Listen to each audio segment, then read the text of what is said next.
Hello दोस्तों, नमस्ते। स्वागत है आपका अपने यूट्यूब चैनल में। आज हम जानेंगे अटल बिहार आवासीय योजना के बारे में। जो जेडी की आवासीय योजना चल रही है उसके बारे में जानेंगे। उसके लिए सबसे पहले अपन गूगल क्रोम पे चलते हैं और यहाँ पर डालते हैं JDA, Jaipur development authority authorise site है इसकी।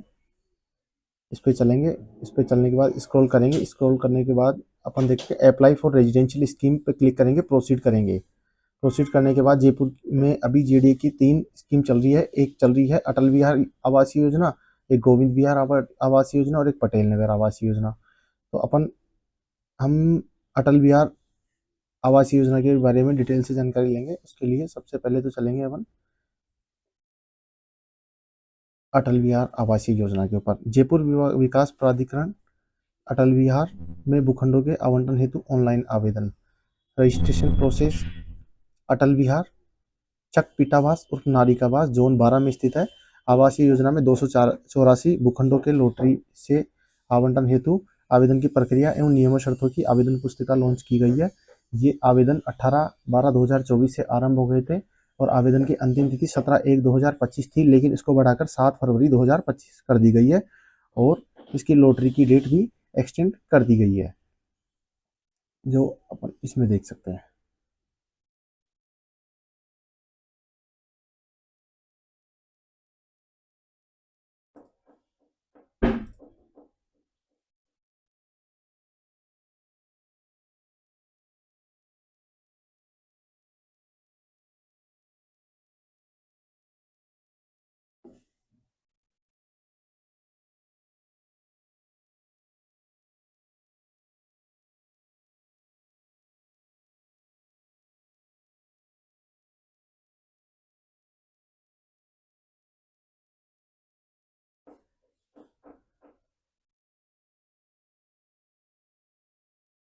ये इसकी बुकलेट है और इसमें आवेदन की प्रक्रिया एवं नियम और शर्तों की आवेदन पुस्तिका है। आवेदन प्रारंभ की तिथि 18/12/2024, आवेदन की अंतिम तिथि 17/1/25 थी, लेकिन 7 फरवरी 2025 कर दी गई है। और इसमें कुल 284 भूखंड है। इसमें से ईडब्ल्यूएस के लिए है 43 और एलआईजी के लिए 99 और एमआईजी 1 के ए के लिए है 11, एमआईजी बी के लिए है 96, एचआईजी के लिए 35 भूखंडों। और ईडब्ल्यूएस वालों को 10,000 रुपये की राशि जमा करानी है और 50% आरक्षित दर पर प्लॉट मिलेंगे। और एलआईजी वालों को 20,000 की पंजीकरण राशि जमा करानी है और 80% आरक्षित दर पर प्लॉट मिलेंगे। और एमआईजी ए वालों को 30,000 रुपये पंजीकरण राशि जमा करानी है। इनको आरक्षित दर जो कि 14,000 रुपये रखी गई है और आरक्षित दर पर प्लॉट मिलेंगे। और एमआईजी बी वालों को 12 लाख से 18 लाख तक की इनकम का क्राइटेरिया होगा, आरक्षित दर से 105% दर पर, जिसकी पंजीकरण राशि 40,000 रुपये है। और एचआईजी वालों के लिए 18 लाख से 20 लाख तक का इनकम क्राइटेरिया रखा गया है। इसमें इनकम में फैमिली इनकम काउंट की जाएगी। आरक्षित दर के 110% की दर से 50,000 रुपये पंजीकरण राशि है। योजना में उपलब्ध भूखंडों की संख्या में कमी या वृद्धि आवेदन करने की अंतिम तिथि तक की जा सकती है, जिसकी सूचना जयपुर विकास प्राधिकरण की, जो कि जेडीए की ऑफिशियल वेबसाइट। इसकी शर्तें हैं। सामान्य शर्तें हैं। योजना में आवेदन करने हेतु आवेदन प्रक्रिया शुल्क 1,000 रुपये, जो कि नॉन रिफंडेबल निर्धारित राशि के साथ ऑनलाइन जमा कराना होगा। एक ही व्यक्ति के द्वारा एक से अधिक रजिस्ट्रेशन नंबर से अलग अलग आवेदन करने पर सभी आवेदन निरस्त कर संपूर्ण राशि जब्त कर ली जाएगी। अब कई भाइयों का क्वेश्चन है कि एक ही व्यक्ति के द्वारा, अब ये इसमें 3 योजनाएं चल रही, तो तीनों योजनाओं में एक ही व्यक्ति के द्वारा अलग अलग तीनों योजनाओं में आवेदन किया जा सकता है, परंतु एक योजना में एक व्यक्ति के द्वारा 2 आवेदन नहीं किए जा सकते हैं। योजना के लिए निर्धारित पंजीकरण राशि आवेदन के साथ देय होगी।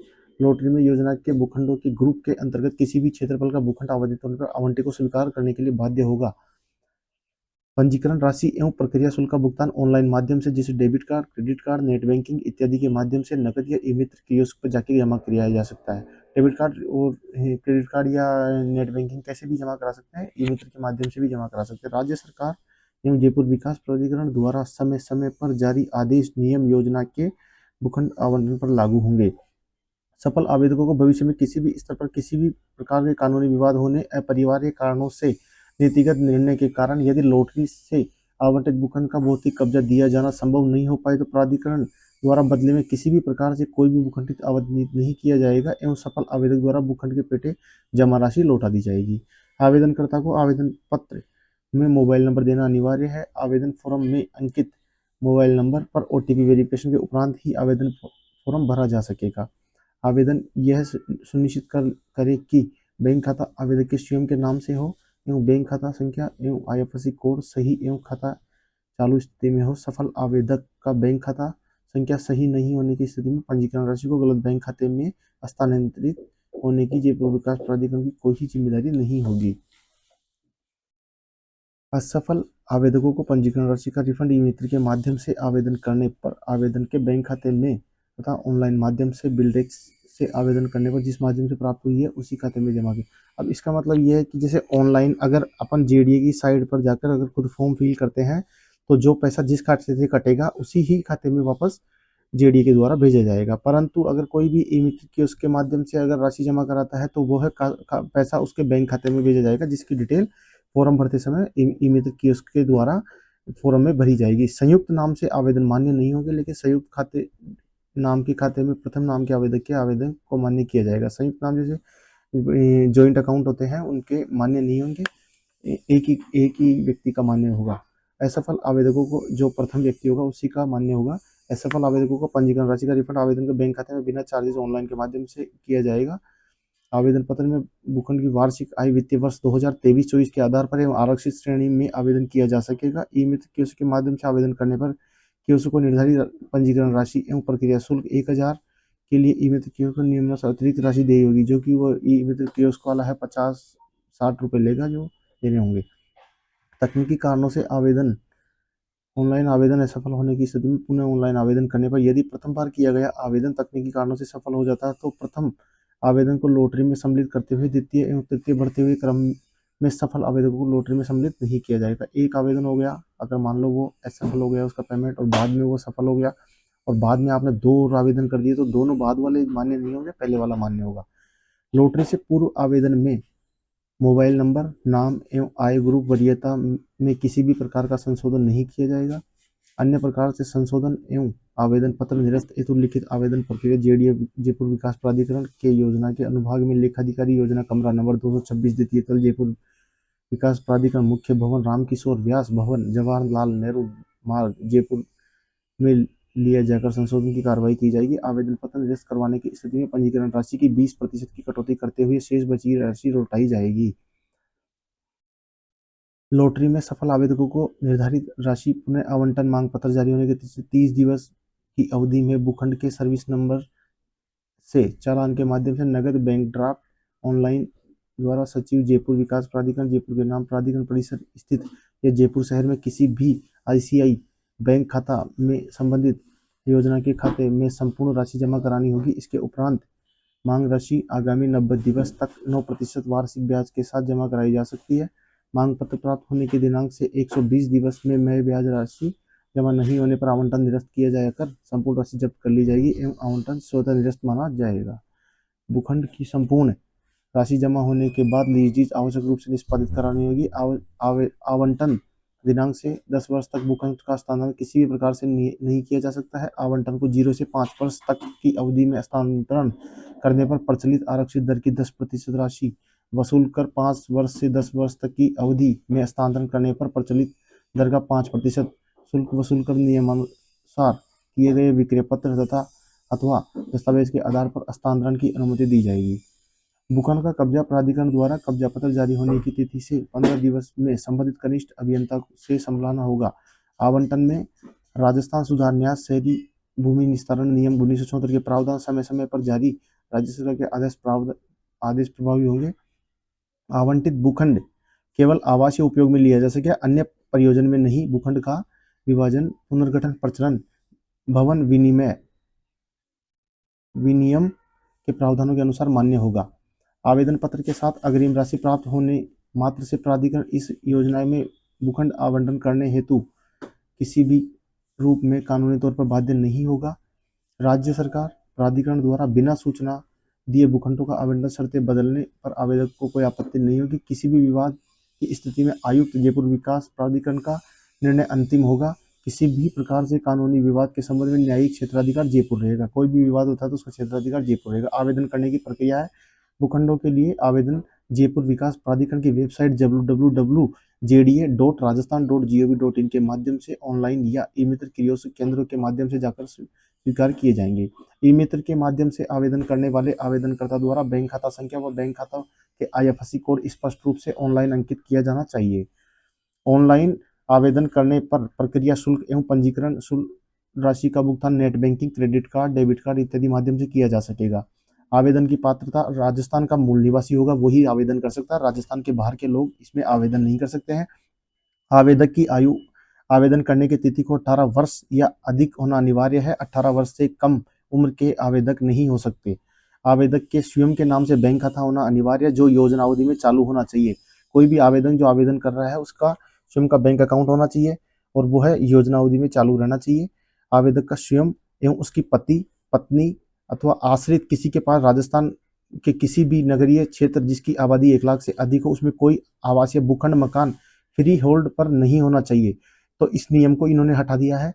अब ये नियम लागू नहीं होगा। ये नियम लागू नहीं होगा। अगर कोई किसी के पास 1 लाख की आबादी में कोई आवासीय भूखंड फ्री होल्ड मकान है तो वह भी आवेदन कर सकता है। और 18 लाख से 20 लाख तक की उम्र जो क्राइटेरिया है उसमें जो 18 से 20 लाख की आय वर्ग वाले लोग हैं उनसे अधिक आय वर्ग वाले लोग भी उसी कैटेगरी 18 से 20 वाली कैटेगरी में आवेदन कर सकते हैं। इसकी पाबंदी को भी JDA ने हटा दिया है। जयपुर विकास प्राधिकरण द्वारा आवेदक के नाम से गत 10 वर्ष में कोई मकान भूखंड रियायती दर पर आवंटित नहीं हुआ हो, इस नियम को भी JDA ने हटा दिया है। ये नियम भी लागू नहीं होगा। आवेदक की सकल वार्षिक आय वर्ग आवेदक का स्वयं परिवार की सकल आय वर्ग पति, पत्नी एवं आश्रितों की कुल आय। आश्रितों के अंदर अगर माता पिता भी हो तो आश्रित में काउंट किया जाएगा। और अगर माता पिता के नाम से फॉर्म भर रहे हैं अगर बच्चे आश्रित हैं तो उनकी इनकम को भी काउंट किया जाएगा। वित्तीय वर्ष 2023-24 के आधार पर मान्य होगी। आय की जो गणना की जाएगी वो फाइनेंशियल ईयर 23-24 के आधार पर मान्य होगी। आय वर्ग का निर्धारण करने के लिए आय की संगणना आवेदक परिवार के सभी स्रोतों से हुई कुल आय के आधार पर की जाएगी। परिवार की सभी स्रोतों से जो आय होती है उस सभी आय को काउंट किया जाएगा इसमें। ऐसे आवेदक जो आयकर विवरण भरते हैं उन्हें ITR फॉर्म 16 की प्रति तथा पैन कार्ड का विवरण भी आय प्रमाण पत्र में अंकित करना होगा। भूखंड में विभिन्न श्रेणियों होती है। आरक्षण दिया हुआ है। केंद्र सरकार व राज्य सरकार के विभागों एवं राज्य के उपक्रमों के कर्मचारियों को 10% आरक्षण दिया है। 10% में से 5% विकलांग के लिए 10% में से 5% विकलांग के लिए है। 10% निराश्रित एवं भूमि विहीन एकल महिलाएं हैं उनके लिए है और सामान्य के लिए है। और अनुसूचित जनजाति के लिए है 6.43% आरक्षण, जो उसमें से 5% विकलांग के लिए, 10% निराश्रित एवं भूमि विहीन एकल महिलाएं और बाकी सामान्य के लिए है। अनुसूचित जाति 8.57% है, जिसमें 5% विकलांग के लिए, 10% निराश्रित एवं भूमि विहीन एकल महिलाओं के लिए और सामान्य के लिए। अधिस्वीकार पत्रकार अधिस्वीकार पत्रकार का 2% है, जिसमें 2% है, जिसमें 5% विकलांग, 10% निराश्रित एवं भूमि विहीन एकल महिलाएं और बाकी सामान्य के लिए। ट्रांसजेंडर व्यक्ति जिसमें 2% है। सैनिक जिसमें भूतपूर्व सैनिक एवं उनके परिवार भी शामिल है 10% आरक्षण है, जिसमें शहीद सैनिक की विधवा या शहीद सैनिक के आश्रित और सैनिक विकलांग अन्य सैनिक की कैटेगरी है। अनारक्षित श्रेणी है जिसमें 61% आरक्षण 61% बचे हुए आवेदन 61% प्लॉट है जो अनारक्षित श्रेणी के लिए रिजर्व रखे गए मतलब अनारक्षित रखे गए हैं। इसमें 5% विकलांग के लिए, 10% निराश्रित एवं भूमिहीन एकल महिलाओं के लिए है और बाकी सामान्य के लिए है। राज्य सरकार एवं उपक्रमों राज्य अधिकरण के नियमित रूप से कर्मचारी जो वर्तमान में परिवीक्षा पर है वे भी इस हेतु पात्र होंगे।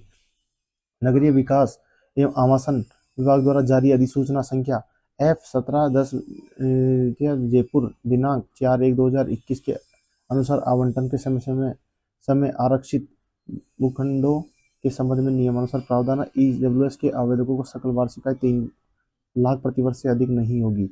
निम्न आय वर्ग LIG में आवेदक की सकल वार्षिक आय 3 लाख से 6 लाख प्रतिवर्ष से अधिक नहीं होगी। MIGA के आवेदकों की सकल वार्षिक आय 6 से 12 से अधिक नहीं होगी और MIGB के आवेदकों की सकल वार्षिक आय 12 से 18 लाख प्रतिवर्ष से अधिक नहीं होगी। HIG के आवेदकों की सकल वार्षिक आय 18 लाख से 20 लाख प्रतिवर्ष से अधिक नहीं होगी और अधिक वालों को भी अब JDA ने छूट दे दी है, वो भी इसमें आवेदन इस कैटेगरी में आवेदन कर सकते हैं।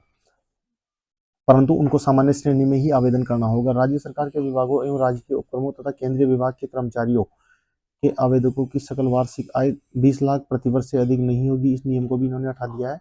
सेवा राजकीय सेवा में सेवारत कर्मचारी की मृत्यु पश्चात 10 वर्ष तक की अवधि में विधवा महिला जिसके पति की मृत्यु समय सकल वार्षिक आय 6 लाख से ज्यादा नहीं होगी।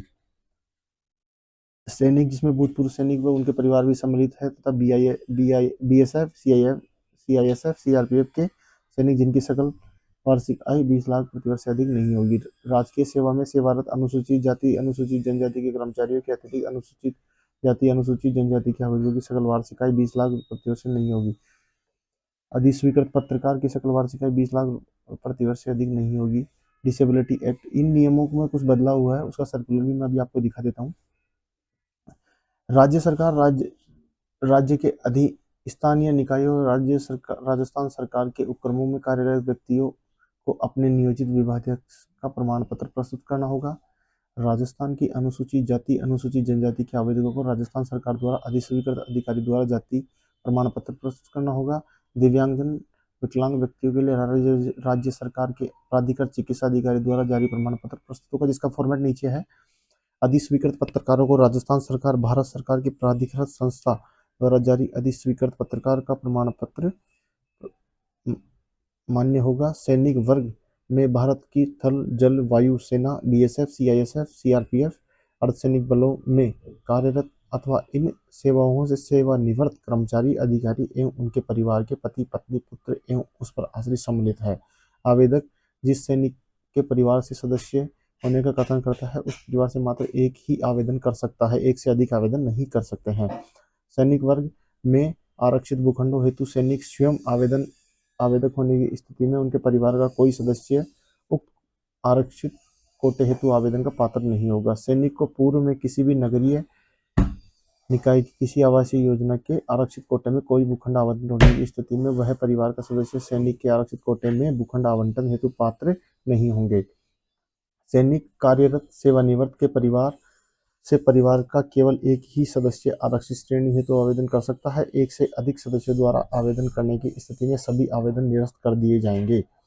सैनिक श्रेणी में आरक्षित भूखंड हेतु आवेदक को परिशिष्ट प्रारूप 50 रुपए के नॉन जुडिशियल स्टाम्प पर मानित अतिरिक्त घोषणा पत्र संलग्न करना आवश्यक है। सैनिक श्रेणी जिसमें भूतपूर्व सैनिक एवं उनके परिवार भी शामिल है के लिए आरक्षित भूमि भूखंडों का आवंटन निम्न प्राथमिकता के आधार पर किया जाएगा। उन सैनिकों की विधवाएं एवं आश्रित जिनकी मृत्यु देश की सीमा की रक्षा करते हुए हुई हो, बीएसएफ, सीआईएसएफ एवं सीआरपीएफ, उन कर्मियों की विधवाएं एवं आश्रित जिनकी मृत्यु ड्यूटी निष्पादन के दौरान हुई हो, विकलांग सैनिक बीएसएफ, सीआईएसएफ एवं सीआरपीएफ, अन्य सैनिक बीएसएफ, सीआईएसएफ एवं सीआरपीएफ। इसके लिए संबंधित श्रेणी संबंधित प्रमाण पत्र लगाया जाना आवश्यक है। लॉटरी में सफल आवंटन होने की प्रक्रिया। लॉटरी में सफल हुए आवेदकों को जयपुर विकास प्राधिकरण की वेबसाइट के माध्यम से भरा हुआ फॉर्म डाउनलोड किए जाने की सुविधा उपलब्ध होगी। प्रार्थी द्वारा डाउनलोड किए गए फॉर्म का पर निर्धारित स्थान पर वर्तमान फोटो एवं हस्ताक्षर के साथ निम्नलिखित प्रमाण पत्र दस्तावेज लॉटरी की तिथि से 21 दिवस के अंदर संबंधित जोन कार्यालय में जमा कराना होगा, अन्यथा आवंटन निरस्त कर दिया जाएगा। शपथ पत्र निर्धारित प्रारूप में एवं सक्षम अधिकारी द्वारा जाली मूल निवास प्रमाण पत्र समस्त आवेदकों के लिए पहचान हेतु फोटो युक्त voter ID, Aadhaar card, driving licence, passport, Bhamashah आदि में से कोई भी मान्य होंगे। सकल मासिक आय प्रमाण पत्र बिना कटौती के स्वयं पति, पत्नी एवं आश्रितों को आय में सम्मिलित करते हुए समस्त आवेदकों के लिए आरक्षित भूखंडों के संबंध में प्राधिकृत अधिकारी द्वारा जारी श्रेणी वर्ग प्रमाण पत्र की प्रमाणित सत्यापित प्रतिलिपि संलग्न करनी होगी। आवेदक फॉर्म में आवेदक को आधार कार्ड नंबर या आधार कार्ड न होने की स्थिति में आधार का पंजीकरण नंबर अंकित करना होगा। रेफरेंस नंबर भी कर सकते हैं तथा कार्ड आने पर उसका नंबर कार्यालय में अपडेट कराना होगा। संबंधित जोन कार्यालय द्वारा आवश्यक दस्तावेजों की जांच करने के उपरांत आवेदकों की मांग पत्र जारी किए जाएंगे। पात्र आवेदकों को निर्धारित राशि आवंटन मांग पत्र जारी होने की तिथि से 30 दिवस के अंदर नगद, बैंक ड्राफ्ट, ऑनलाइन, आरटीजीएस चालान के माध्यम से सचिव जयपुर विकास प्राधिकरण के नाम से प्राधिकरण परिसर स्थित आईसीआई बैंक में एक मुश्त जमा करानी होगी। निर्धारित अवधि में राशि जमा नहीं होने पर स्थिति में नियमानुसार राशि में ब्याज जमा कराई जा सकती है, किंतु ब्याज आवंटन मांग पत्र जारी होने की तिथि से देय होगा। आवंटन मांग पत्र जारी होने की तिथि से 120 दिवस में नजराना राशि जमा न होने की स्थिति में भूखंड का आवंटन निरस्त माना जाएगा। आवेदन फॉर्म वापस लेने की विधि। प्राधिकरण में जमा आवेदन वापस लेने पर पंजीकरण राशि का रिफंड लॉटरी तिथि से पूर्व एवं पश्चात तथा आवंटन सह मांग पत्र जारी होने के बाद रिफंड चाहने पर जमा राशि के 20% की राशि कटौती करते हुए शेष राशि रिफंड की जाएगी। एक परिवार पति पत्नी एवं आश्रित द्वारा एक से अधिक भूखंडों हेतु आवेदन करने एवं लॉटरी में एक से अधिक भूखंड निकलने पर परिवार के को एक ही भूखंड आवंटित किया जाएगा। शेष भूखंडों की जमा पंजीकरण राशि लौटा दी जाएगी। इसकी सूचना आवेदक द्वारा प्राधिकरण को दी जाएगी। जैसे एक परिवार में माता पिता पति पत्नी, इनमें से किसी चारों के नाम से फॉर्म भरा हुआ है, किसी दो के नाम निकल गया लॉटरी में नाम, तो एक को ही मिलेगा, बाकी एक की राशि लौटा दी जाएगी। असफल आवेदकों को पंजीकरण राशि की वापसी। असफल आवेदकों को पंजीकरण राशि का रिफंड ई मित्र के माध्यम से आवेदन करने पर आवेदकों के बैंक खाते तथा ऑनलाइन माध्यम से बिल आवेदन करने पर जिस माध्यम से राशि प्राप्त हुई है उसी माध्यम से ऑनलाइन ही वापस कर दिया जाएगा। असफल आवेदकों को लॉटरी दिनांक से 6 माह तक जयपुर विकास प्राधिकरण द्वारा कोई ब्याज देय नहीं होगा। आवेदक द्वारा गलत आईएफएससी कोड, बैंक खाता संख्या एवं खाते के नाम के कारण बैंक खाता बंद होने की स्थिति में पंजीयन राशि लौटाए जाने में विलंब होने पर जयपुर विकास प्राधिकरण द्वारा कोई ब्याज देय नहीं होगा। आवेदन पत्र अस्वीकार निरस्त किए जाने के कारण लॉटरी के पश्चात लॉटरी में सफल आवेदकों की पात्रता की जांच संबंधित जोन स्तर पर की जाएगी, जिसमें गलत तथ्य पाए जाने पर, अगर कोई भी गलत तथ्य पाया जाता है तो लॉटरी में आवंटित भूखंड निरस्त किया जाकर पंजीकरण राशि जब्त कर ली जाएगी। अगर कोई भी आवेदक अगर आवेदन करते समय कोई तथ्य छुपाता है या गलत जानकारी देता है तो उसकी जानकारी सामने आने पर बाद में जोन स्तर पर उसकी जांच की जाएगी और पंजीकरण राशि जब्त कर ली जाएगी। एक ही व्यक्ति द्वारा एक से अधिक आवेदन करने पर सभी आवेदन निरस्त किए जाएंगे। एक ही व्यक्ति द्वारा एक स्कीम के लिए बोल रहा है, ये इसी स्कीम के लिए बोल रहा है, दूसरी स्कीम में कर सकता है। एक ही व्यक्ति द्वारा एक से अधिक आवेदन करने पर सभी आवेदन निरस्त कर दिए जाएंगे। यदि आवेदन आय वर्ग के अनुरूप न किया गया हो, एक ही व्यक्ति द्वारा एक से अधिक आवेदन करने पर सभी आवेदन निरस्त कर दिए जाएंगे। यदि आवेदन आय वर्ग के अनुरूप न किया गया तो आवेदन निरस्त कर दिए जाएंगे। आवेदक द्वारा निर्धारित आरक्षित श्रेणी हेतु प्रमाण पत्र प्रस्तुत नहीं किया गया तो आवेदन निरस्त कर दिया जाएगा। आवेदन पत्र में नियम विरुद्ध गलत तथ्य होने पर भी आवेदन निरस्त कर दिया जाएगा। अवयस्क व्यक्ति द्वारा आवेदन करने पर आवेदन निरस्त कर दिया जाएगा और संयुक्त नाम से आवेदन करने पर आवेदन निरस्त कर दिया जाएगा। महत्वपूर्ण शर्तें हैं। भूखंड 99 वर्ष की लीज होल्ड फ्री होल्ड पर आवंटित किए जाएंगे। लीज होल्ड पर है, आवंटी को लीज डीड पंजीयन का व्यय स्वयं वहन करना होगा। भूखंड आवंटी को भूखंड आवंटन के 5 साल की अवधि में भवन निर्माण पूर्ण कराना होगा। आवंटी द्वारा नियत समयावधि में मकान का निर्माण नहीं कराया गया तो भूखंड का आवंटन निरस्त समझा जाएगा तथा आवंटी भविष्य में भूखंड आवंटन का पात्र नहीं होगा। निर्धारित अवधि में भवन निर्माण नहीं होने पर निरस्त हुए भूखंड को नियमित निर्माण स्वीकृति को बढ़ाए जाने के संबंध में राज्य सरकार द्वारा समय समय पर जारी आदेश प्रभावी होंगे। आवेदन पत्र के साथ अग्रिम राशि प्राप्त होने मात्र से प्राधिकरण इस योजना में भूखंड आवंटन करने के संबंध में किसी भी तरह से कानूनी तौर पर बाध्य नहीं होगा। आवंटन के संबंध में राजस्थान सुधार न्यास भूमि विस्तारण नियम 1976 राज्य सरकार द्वारा समय समय पर जारी नियम आदेश निर्देश लागू होंगे। किसी भी प्रकार के विवाद की स्थिति में आयुक्त जयपुर विकास प्राधिकरण का निर्णय अंतिम होगा।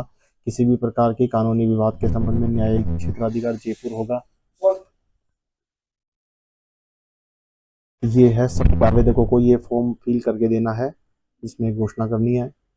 ये आपको ये पीडीएफ है जो वीडियो को डिस्क्रिप्शन में मिल जाएगी। ये आय प्रमाण पत्र का फॉर्मेट है, ये आपको भर के देना है। ये अनुसूचित जाति अनुसूचित जनजाति के आवेदकों को भर के देना है। सैनिक परिवार को ये भर के देना है। विधवाओं को भर के देना है। सैनिक के आश्रितों को भर का शपथ पत्र। सैनिक जिसमें भूतपूर्व सैनिक उनके परिवार शामिल है। कोटे हेतु आरक्षण भूमि भूखंडों हेतु परिवार के किसी सदस्य द्वारा आवेदन हेतु शपथ पत्र। सैनिक जिसमें भूतपूर्व सैनिक उनके परिवार शामिल है। कोटे हेतु आरक्षित भूखंडों हेतु परिवार के किसी सदस्य द्वारा करने पर सैनिक द्वारा शपथ पत्र। दिव्यांगजनों का प्रमाण पत्र हो या चिकित्सा अधिकारी के हस्ताक्षर में ऐसी अधिस्वीकृत पत्रकारों के लिए होगा, जिसमें ये फॉर्मेट है। निराश्रित भूमि विहीन एकल महिलाएं आवेदकों हेतु प्रमाण पत्र ये है, जिसमें तहसीलदार जारी करेगा। ट्रांजिट आवेदकों का प्रमाण पत्र तहसीलदार जारी करेगा, ये है। अब इस योजना के अंतर्गत जो कुछ बदलाव हुए हैं वो भी हम देख लेते हैं।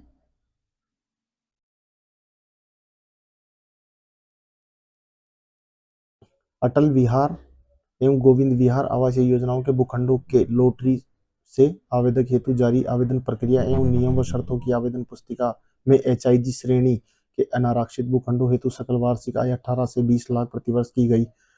एचआईजी श्रेणी में अनारक्षित अनरिजर्व भूखंडों के लिए 18 से अधिक आय वाले समस्त आवेदक के पात्र होंगे है, अर्थात उक्त श्रेणी के भूखंडों के लिए आवेदक की अधिकतम आय सीमा 20 लाख रुपए नहीं होगी। ऐसे आवेदक जिनकी सकल वार्षिक आय 20 लाख से अधिक है, ऐसे आवेदक एचआईजी श्रेणी में अनारक्षित अनरिजर्व भूखंडों के लिए अंकित आय ग्रुप में 18 से 20 वाली श्रेणी में आवेदन कर सकेंगे। शेष शर्तें यथावत रहेगी।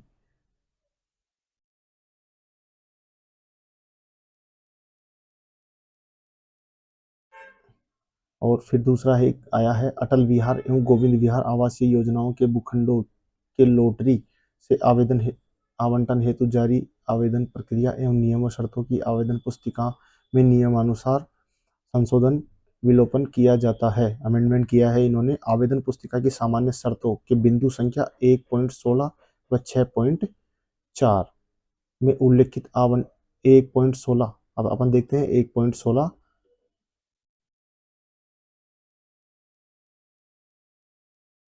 1.16 में आवंटन पत्र को मांग पत्र आवंटन मांग पत्र जारी होने की तिथि से के स्थान पर आवंटन मांग पत्र प्राप्त होने की तिथि पढ़ा जाए। जारी होने को आवंटन मांग पत्र प्राप्त पढ़ा जाए इसको। और 6.4 पे भी देख लो आप।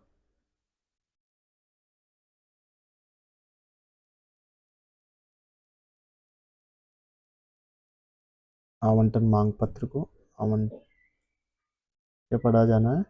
आवंटन मांग पत्र को आवंटन मांग पत्र जारी होने की तिथि के स्थान पर आवंटन मांग पत्र प्राप्त होने की तिथि पढ़ा जाए।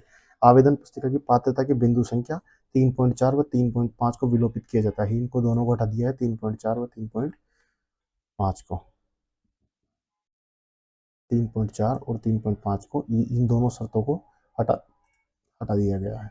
आवेदन पुस्तिका के अन्य महत्वपूर्ण बिंदुओं के बिंदु संख्या 10.3 में भूखंड आवंटन के 5 वर्ष की अवधि को कब्जा प्राप्त होने की 7 वर्ष पढ़ा जाए। ये है 10.3, पॉइंट नंबर 10.3 को 10.3। ये 5 साल की अवधि है ना, इसको 7 साल की अवधि माना जाए। इन्होंने प्रेस नोट जारी करा है।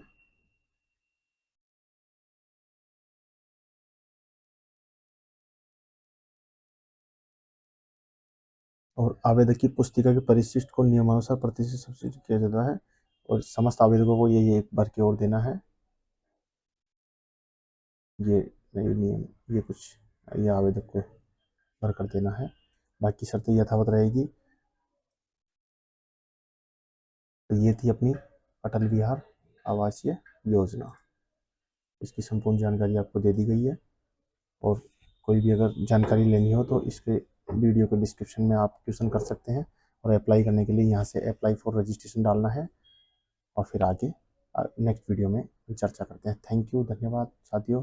चैनल को सब्सक्राइब कीजिए। ज़्यादा जानकारी के लिए हमसे जुड़े रहिए। लाइक कीजिए, शेयर कीजिए और ज़्यादा से ज़्यादा दोस्तों को बोलो कि अपने चैनल को सब्सक्राइब और लाइक करें।